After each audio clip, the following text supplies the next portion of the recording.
In today's video, I want to talk a little bit about a TV show that I've been watching that has a lot of interesting infectious disease concepts in it, and that's Death by Lightning. And that's a show on Netflix that has to do with the assassination of President James Garfield in the late 1800s.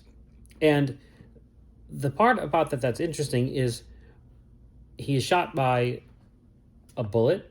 The bullet is lodged in his body, and he really dies of sepsis because of the way they were dealing with this wound, this surgical wound.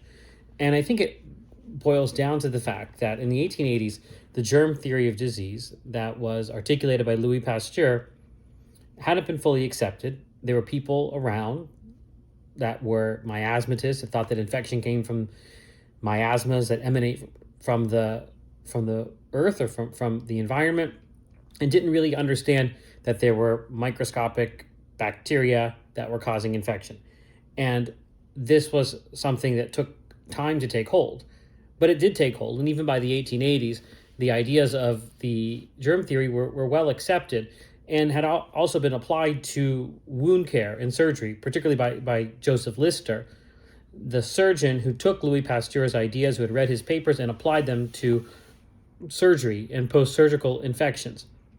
But not many people actually believed in it for some time, even though the evidence was really incontrovertible, and Lister had presented that evidence. And one of the particular physicians who didn't believe in it was Dr. Bliss, who was the physician who treated James Garfield, and that's well dramatized in the movie or in the show.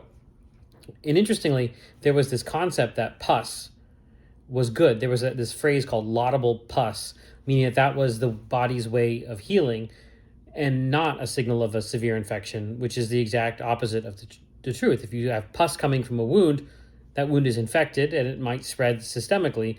In the case of James Garfield, that's what happened. But this idea of laudable pus, which comes from Greek and Roman times, was something that needed to be debunked by the germ theory of disease, that pus was, yes, a response to infection and the war of the immune system against the infection, but not a good thing. It tells you that you need to do something about that pus, what's causing that pus, getting control of the source. And in the case of Dr. Bliss and James Garfield, he was probing the wound with unsterilized equipment with his fingers and caused these infections that led to the death of James Garfield, who would have survived the bullet wound on his own if they wouldn't have intervened.